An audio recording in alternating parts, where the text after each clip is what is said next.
Hey, what's up, Hammer fam? Welcome to another HammeredHead review.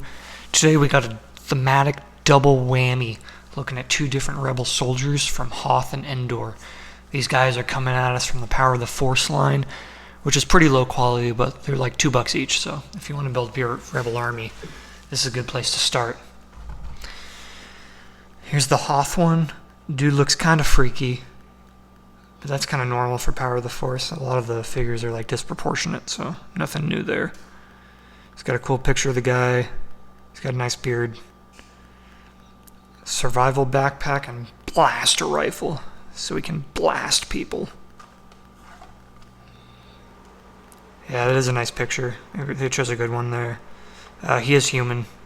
I know he doesn't look very human based on his proportions, but I don't know if that helps clear it up. Yeah, I fucking hate the cold, so I would have not enjoyed being on Hoth. Endor's more my climate.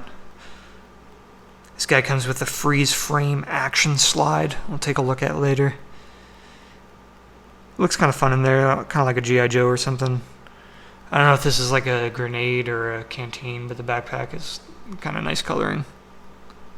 Also got a survival backpack and blaster rifle, so they can both blast people. The Rebel strike team, on a mission to sabotage the second Death Star's shield generator, falls into a trap set by the evil Emperor Palpatine. Surrounded by a full legion of stormtroopers and Imperial soldiers, the Rebel commandos are temporarily unable to shut down the battle station's shield. Oh boy, I sure hope they're able to do it. Hey, don't spoil it if you've already seen the movie. I don't want you to ruin it for anyone. Alright, here we are. They look pretty cool. This guy definitely looks better once he's out of the case and all assembled with his equipment. Makes him look a little bit more realistic. There's some pretty good detail on him too. He's got these code cylinders or something. It's like a sort of a greenish bluish visor on his mask, which is nice. A little comm link on the wrist. He's got laces around his boots. Comm-like thing here. The backpack is probably my favorite feature. He's got like a little antenna thing and the cable. You can trace it goes all the way around to the bottom of the backpack. Some cool detailing in there. The blaster pistol, honestly, I think is kind of stupid. It's a nice concept, but it's not like nearly refined enough to look like good on him. But it's okay. It's a cool little pouch here too, that's nice. The rifle is like kind of rubbery, so it's kind of like you kind of gotta like force it into his hand, and then you can see like the backstock is kind of bent. The way he holds it, it like doesn't really fit to his body. But you know, whatever. From a distance, he looks good enough. Let me stand him up. And then the Endor one, I think I like better. He's got like some cool camouflage going on. That's pretty cool. The rifles are almost identical. The straps just go to different points on it, but they're both like that same rubbery material, so it's a bit of a chore to get it in his hand, but once he's holding it, it's fine. But this guy looks cool. He's got a cool face. The helmet's like kind of battle damaged up there, which looks pretty sweet. He's got like baggy pants around his boots. This hand is not really sculpted to hold anything though. Maybe you could get like a blaster rifle in there, like the stock, but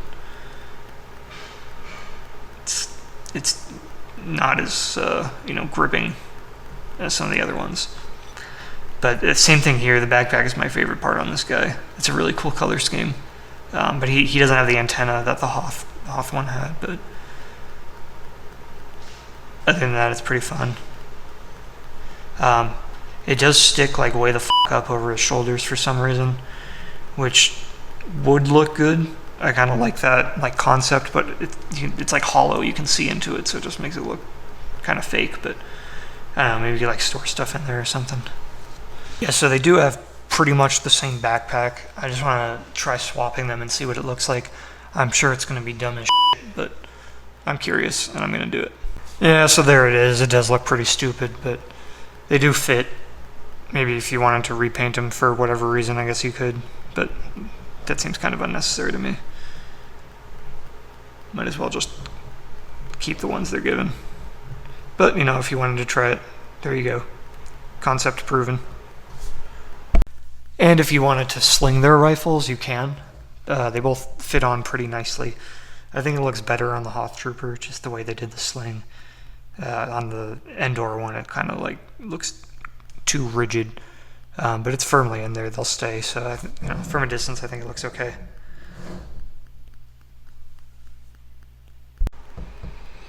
Oh, pay attention, bro. LT's coming through.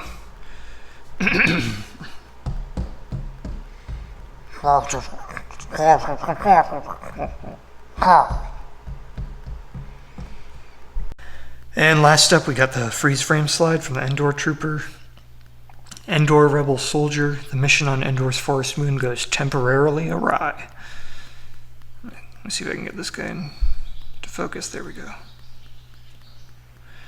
So, kind of a weird choice to go with for that frame, considering there are actual shots of them like fighting and doing stuff instead of like being in the background. So I don't know why they did that, but I have always been a fan of these freeze frames. I kind of like a fun addition.